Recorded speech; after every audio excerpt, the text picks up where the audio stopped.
Eu descobri que eu estava grávida aos 39 anos aqui no Canadá, mas eu não sabia que esse também seria um dos momentos mais difíceis da minha vida.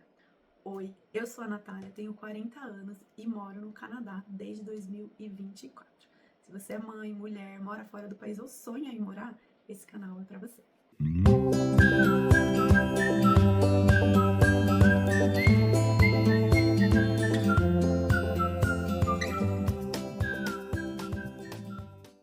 Como prometi, hoje eu vou falar da minha experiência pessoal usando a saúde aqui no Canadá.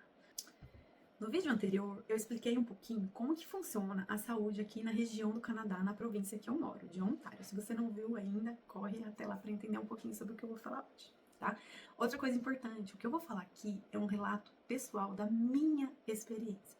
Nem todo mundo tem a mesma experiência, gente. Imigração é uma experiência pessoal. Ninguém veio do Brasil que você saiu e ninguém tá no Canadá que você está. Ou seja, ninguém, gente, é aquela frase, ninguém calça os seus sapatos. Então, o que eu vejo muitas vezes são discussões rasas, por exemplo. Eu sempre falo, parece que as pessoas, elas precisam, de algum jeito, confirmar que a escolha delas é a correta. Então, muitas vezes elas exaltam muito um lugar e acabam só falando mal do outro para falar, não, eu tô aqui e aqui é o melhor lugar do mundo. E, na verdade, todos os lugares a gente tem coisas boas e coisas ruins. O Canadá, ele é um país de primeiro mundo. Tem muita coisa legal aqui. Para mim tá sendo uma grande experiência e oportunidade de viver isso. Mas também tem algumas experiências que não são tão boas. Então senta que eu vou contar um pouquinho a minha experiência com a saúde aqui no Canadá. Em maio eu descobri que eu estava grávida. Eu tinha 39 anos, descobri que estava grávida aqui no Canadá. E daí a primeira questão foi, Bruno, e agora? A gente vai ter o bebê aqui ou no Brasil? Porque eu sinto muito mais segurança no Brasil, assim, porque eu conheço profissionais, porque eu já tive uma experiência lá. Mas ao mesmo tempo, para eu ter o bebê no Brasil, a gente precisaria voltar pro Brasil, né? Porque a Helena tá em escola, o Bruno tá trabalhando, você não pode viajar de 9 meses pra ter o bebê, né? Tem um tempo antes. Mas daí eu entrei num grupo de mães, comecei a perguntar das experiências e todo mundo relatou experiências boas aqui no Canadá. Daí eu e o Bruno falando, por que não, né? Vamos ter o bebê aqui. Então a gente foi atrás de um médico de família. Na verdade, o Bruno ligou até a maternidade do hospital para saber: olha, minha esposa descobriu que tá grávida e agora o que fazer? O hospital falou: olha, você precisa procurar um médico de família. Indicou uma clínica que estava aceitando. A gente marcou a consulta, fui. Passei no médico, achando que ele ia fazer uma cartinha para me encaminhar para o obstetra, né? Daí foi já minha primeira surpresa. Ele falou: não, Natália, aqui a gente só encaminha com 20 semanas, tá? Por quê? Porque no começo é muito comum perder o bebê, então funciona assim. E realmente tem que ser assim, senão os obstetras não dariam conta, né, de toda a demanda.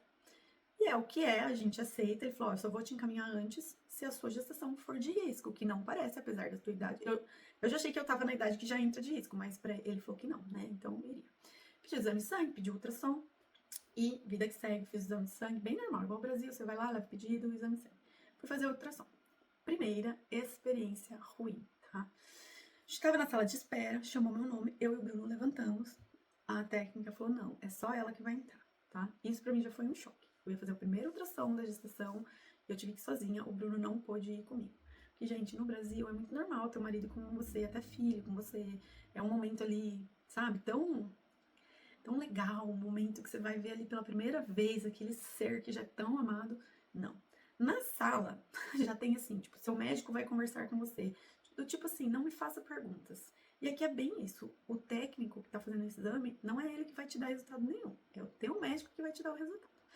Então, ela começou a fazer o exame. Não é o transvaginal que é feito, né? O ultrassom realmente é só aqui por cima da barriga. Eu tava de 7, 8 semanas, então é difícil mesmo pegar ali, né, o bebê. Mas eu só perguntei se tava tudo bem, ela falou que sim. Daí sim, ela chamou o Bruno depois do exame, só pra mostrar. O Bruno já chegou tirando foto, tomou um xingo da mulher, gente, que ele não poderia fazer aquilo. Um tempo depois, alguns amigos nossos falaram: olha, vocês poderiam ter falado que isso é cultural, que no Brasil isso não é um problema, né? Ela não precisaria ter agido assim com vocês, porque ela foi bem grossa assim, sabe? Enfim, mandou pro médico, eu fiz o retorno, ele falou: olha, tá tudo bem com seus exames, tá tudo bem. Natália, se você tiver qualquer sangramento, quero que você vá pro hospital e vida que segue, eu vou te ver daqui a X semanas. Fui. Uns 10 dias depois, era um domingo, e o Bruno ia viajar segunda-feira, ele ia pros Estados Unidos. Eu fui no banheiro e eu senti um corrimento marronzinho. Não era sangue, era só um corrimento marrom. E eu não senti mais nada. Só que era domingo, o Bruno ia viajar, eu falei, Bruno, melhor a gente ir pro hospital, porque o médico falou, e se acontecer alguma coisa, você não tá aqui, imagina eu ter que ir pro hospital sozinha, né? Vamos pro hospital? Fomos. Entrei pra emergência hospitalar pela primeira vez. Passei na triagem, eles perguntam tudo que você, né, pra te dar pulseirinha. Fui pra uma sala de espera, fiquei ali de 1 a 2 horas esperando. Entrei numa salinha, que hoje eu dou de apelido pra essa sala, sala da mentira. Porque é quando eles te chamam e você fala, pronto, o médico vai me ver. Mas não, você fica ali naquela sala, ó. Gente, aquela cadeira de chá e o médico não vem, você tá lá, tá lá, tá lá. Tem que ver o médico. Falou, olha, você tá aqui. Eu falei, olha, doutor, eu tô aqui. Eu e o Bruno falando, né, a gente ainda... o inglês, gente, eu não sabia falar cólica, útero, corrimento, né? Então, falando, ó, eu tive um corrimento. Daí ele perguntou, teve cólica? Eu falei, não. Só que eu já perdi um bebê há 2 anos atrás. E daí ele, ó, eu vou pegar um ultrassom, vou tentar ver. Só que ele também não fez transvaginal, então ele falou, ó, eu tô com dificuldade, sua bexiga tá vazia. Eu vou te encaminhar pra parte mesmo que faz ultrassom. Só que assim, vocês podem esperar e fazer hoje, né? Só que aí vocês vão ter algumas horas de espera. Ou a gente pode agendar pra amanhã de manhã, 9 da manhã. Era mais ou menos 2 da manhã. Eu falei, ai, pode ser amanhã de manhã? Daí eu vou pra casa, durmo, amanhã a gente acorda. Ele falou, beleza, pode. Fomos pro ultrassom, entrei sozinha. E a moça vai, nada, nada, nada. De repente ela fala, posso fazer o transvaginal? Falei, pode. Fez, daí eu perguntei, tá tudo bem com o bebê? Ela só respondeu assim, o médico vai conversar com você. Ali eu já sabia, gente. Ali, tipo, a mãe sente, né? Ali eu já sabia, já saí meio nervosa, ó. Tô um pouco nervosa, mas tudo bem. Já passou, tô bem. Já saí falando, Bruno, tem alguma coisa errada. A gente voltou lá pra salinha de espera. Levaram a gente pra sala da mentira, né? Que é a sala que você fica esperando o médico. A gente ficou ali, eu não lembro quanto tempo, mas um bom tempo. O médico só entrou falando, I'm sorry. Tipo, eu sinto muito. Eu já tava chorando, eu falei, já esperava por isso. Ele falou, olha, eu vou pedir pro chefe da obstetrícia descer, ele vai conversar com vocês pra saber o procedimento daqui pra frente. Bem, o senhor, chefe da obstetrícia, muito legal ele, gostei muito dele, conversou comigo, falou, olha, fica tranquilo, isso acontece, é comum. O bom é que na sua idade você engravidou naturalmente, significa que você é fértil, então você pode ainda tentar, tal. Mas agora a gente precisa solucionar, né? Então assim, a gente tem 2 opções, ou você vai fazer a curetagem, ou eu vou te dar um medicamento, esse medicamento vai fazer com que você tenha um sangramento para expelir o bebê. A curetagem é ruim porque acaba sendo uma cirurgia, então tem risco de infecção, tal, tal. E o medicamento você vai sentir uma cólica. Eu vendo aquela explicação, eu quero o medicamento, só uma cólica? É uma cólica um pouquinho mais forte. Beleza. Peguei o medicamento, peguei a prescrição, fui até a farmácia, não paguei pelo medicamento, o RIP cobre o medicamento. Era um sábado, tomei o medicamento. Eis que comecei a ter muita dor. Uma dor que eu nunca tive na vida. Eu comecei a sentir uma dor nas costas, gente. E de repente uma dor, era uma cólica. Eu entrava debaixo do chuveiro, entrei no banheiro, eu rolava. E aquela dor piorando, piorando. Eu só falava, Bruno, faça a Helena dormir, porque eu não aguento. Minha sogra tava aqui, graças a Deus. Helena dormiu. E eu tinha tomado 9 horas da noite. As dores começaram mesmo umas 10, 10 e meia. Quando foi tipo 1 da manhã, eu não tava aguentando mais. Não estava. O Bruno também ficou preocupado. Falou, vamos pro hospital. Gente, o hospital da minha casa, mais ou menos 10 minutos. Pareceu uma eternidade. Tipo, eu não conseguia raciocinar de dor. Vocês não têm noção. Cheguei no hospital, passei na triagem. E eu gritando de dor, gritando de dor. Fui até onde? A salinha da mentira. Fiquei lá, muita dor, muita dor, muita dor, muita dor. De repente, a dor sumiu. Sumiu. Falei, Bruno, parece que tá passando. No que sumiu, desceu muito sangue. Eu pedi, Bruno, eu quero ir no banheiro. Quando eu fui no banheiro, saiu tudo. Eu vi tudo e foi uma experiência muito ruim e difícil. Então não desejo pra ninguém. Eu acho que assim, faltou muito assim, humanização nessa hora, sabe? Porque eu chamei até o Bruno pra ver, sabe? Acabou, né? A gente sabia que tinha acabado, mas foi muito difícil, gente, porque, sabe? Fui ali no banheiro, enfim. Daí a dor passou, eu fiquei deitada uns 20 minutos, pensando, vai voltar? Será que vai voltar? Não vai voltar. Nada do médico vir, nada do médico vir, nada do médico vir. Falei, Bru, eram 5 da manhã. Eu tava cansada. Eu queria tomar um banho. Eu queria abraçar a Helena. Falei, eu quero ir embora. Chama uma enfermeira e fala se a gente pode ir. A enfermeira chegou. E a enfermeira, ele falou, olha, aconteceu isso, ou a gente quer ir embora. A enfermeira virou para mim. O que você quer? E na hora eu já entendi. O que acontece aqui no Canadá, a gente tem muita cultura que a mulher é marginalizada. E que é o homem que decide tudo. Então ela queria só ter certeza que eu não estava nessa condição. E obviamente que eu não estava. Eu expliquei pra ela, não, só pedi pra ele falar porque o inglês dele é melhor. Ela falou, olha, eu não posso te segurar aqui, você não precisa de nenhum papel numa alta, mas eu posso verificar se o médico vai demorar ou não. Eu falei, então tá bom, porque daí pelo menos eu conversava, falava, olha, era isso mesmo. Daí ela veio, olha, vai faltar mais ou menos 2 horas e meia. Ai, gente, eu já tava umas 4 horas no hospital, eu falei, não, quero ir embora. Vim embora, tomei banho, enfim.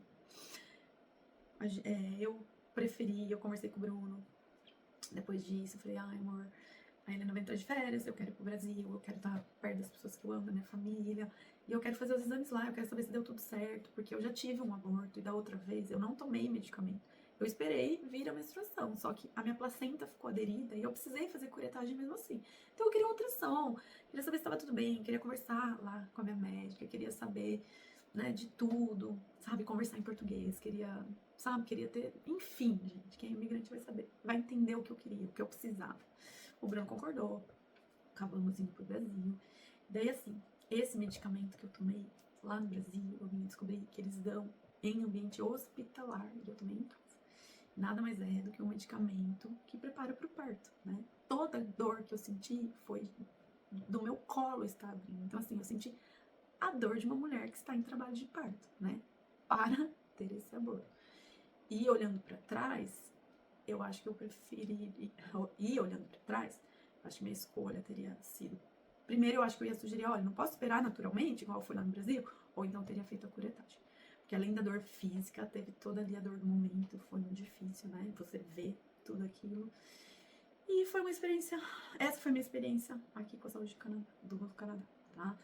O grande problema hoje, assim, além da saúde aqui não ser voltada muito para prevenção, ser muito difícil tomar de pedir exame, a fila do especialista só tem especialista daqui 5 meses, você tem que ficar nessa fila e não tem o que fazer. E o que é certo, porque aqui todo mundo é igual e se a fila é 5 meses para todo mundo, é para todo mundo. Isso eu acho super correto. Mas eu não acho correto ter uma fila tão grande para um especialista, entende? Então o país não preparou tão bem para receber tantos imigrantes. Precisaria ter, assim, né, formado mais médico, facilitado a entrada de médicos aqui no sistema para conseguir, né, o tempo de espera de emergência aqui é de 5 a 7 horas, né, dependendo do caso, pode ser fatal, né, então, assim, a gente vê que o Canadá tem esse problema em relação à saúde. Dos 3 pilares que um governo, é o mínimo que um governo tem que te oferecer, que é saúde, segurança e educação, eu acho que a saúde aqui no Canadá hoje, a política, assim, a saúde é um tema que os políticos deveriam olhar com mais carinho, né? Como podemos melhorar o acesso à saúde. E também em relação ao atendimento, né? Eu vejo a medicina no Brasil muito mais humanizada. O médico que me atendeu, o obstetra, foi muito legal. Eu gostei muito dele, ele foi bem humano comigo. Mas o resto da minha experiência com as técnicas, com o hospital em si, estruturalmente é lindo. O hospital, gente, parece que você está num hospital particular, a estrutura, tá? Mas falta ali o material humano, falta os médicos e falta um pouquinho também de humanização, que é uma coisa que eu vejo assim que sobra na medicina no Brasil, pelo menos pela minha experiência particular. Então esse foi o meu relato da minha experiência aqui no Canadá. Espero que de alguma forma possa ter te ajudado um pouquinho. Se você tiver uma experiência e quiser compartilhar, escreve aqui no comentário. E é isso, gente. Um beijo, até a próxima. E se puder, eu apareço bastante lá no Instagram, eu mostro ali um pouquinho da minha rotina, @nacanciarosa. E se puder, curte, compartilha, se inscreve. Um beijo!